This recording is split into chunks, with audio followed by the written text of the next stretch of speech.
Hey everybody, I just wanted to show off these three knives which were donated to the channel very generously by another great channel.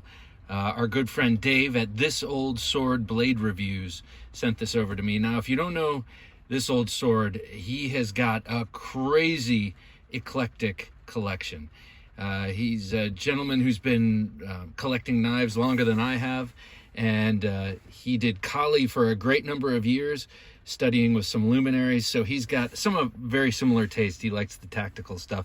Anyway, he sent these to me to give away or sell or keep or whatever to benefit the channel.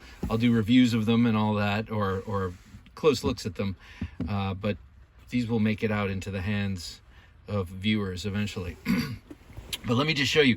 This is my first ever experience with a Kubey knife, and it has been a very positive experience. This thing feels premium.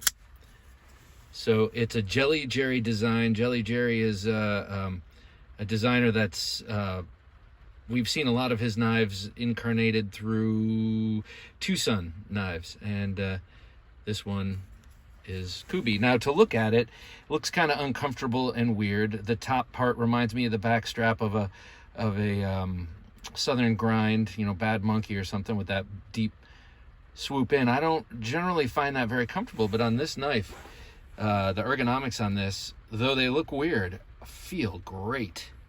They are really outstanding. And the handle is this sort of green burlap micarta.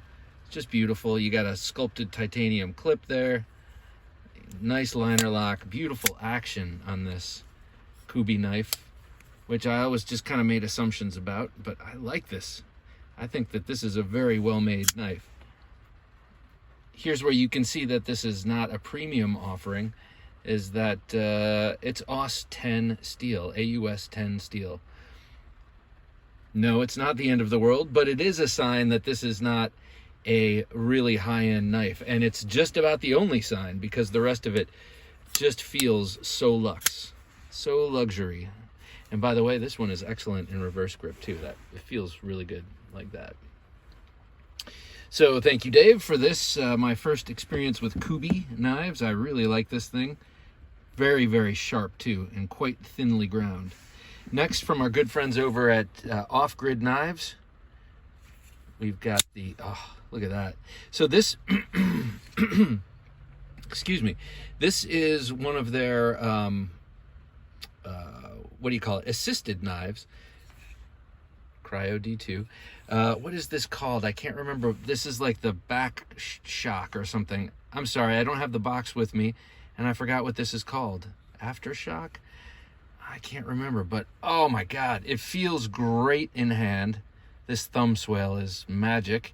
And then you have this reverse swale up here, and I love that on knives. When I take this Filipino grip, put my thumb there to bear down, I love it when there's some accommodation made for the thumb. Beautiful recurve blade. I have the backcountry, oh, maybe this is the backcountry. I have the backcountry fixed blade that has a very similar blade to this. The sculpted G10 is very nice in all of its milling and pocketing. Feels great and positive in hand. Wonderful loop over deep carry pocket clip with the recessed screws, flathead screws, nice move. And this also feels great in the reverse grip. You've got that, I think that's tie-nye coating, similar to like what Kershaw puts on. And you've got incredible assisted action. Not words you hear me often say. Really, really great action on this.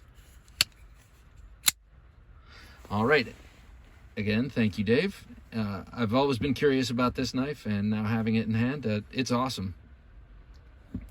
Lastly, but not leastly, is a TOPS knife, as you can tell just from looking at the G10, the black micarta, the red liners, the black traction coated blade, full tang blade, that sheath with the clip. Oh, I gotta fix that. So very TOPS knives, right? But then you take off the sheath, and then you ask yourself, what the hell is this? This is the Backbite. The Backbite by TOPS. And as you can see, I must have it upside down. from the USA. It's hard to tell. Oh, you look at the writing here, and then this is how you're supposed to carry it. So you've got a really obtuse chisel edge on one side. Actually, it's not chisel, technically. It's got a back bevel there, but this is a very, very stout chisel edge. Good for tearing and splitting, you know, flesh, because I think that's what this is for. And then it's got this swoop here. Now, this swoop is sharp from right about here to the front. For gashing, I would imagine. Gashing. And if you have it in reverse grip, maybe for trapping, you know, you kind of trap your opponent's wrist between your wrist and that curvy, sharp surface. But it also looks like in reverse grip, you might want to hold it this way, right? Because you've got the blade coming back. You've got sort of a call action. And then, you know, there's not too much slashing when you have it in reverse grip. You see it a lot in the movies, but you're not very close when you slash with a in reverse grip, unless you're really close, you know, close in. So maybe that's why they only sharpen the second part of that little swoop there, you know, for reaching out. Not sure. This is definitely a unique knife, and I think that in the hands of someone who knows how to use it, I mean, it just looks like a devastating implement. It's kind of almost hard to even call this thing a knife. It is a pain bringer, pain compliance device or something, I don't know.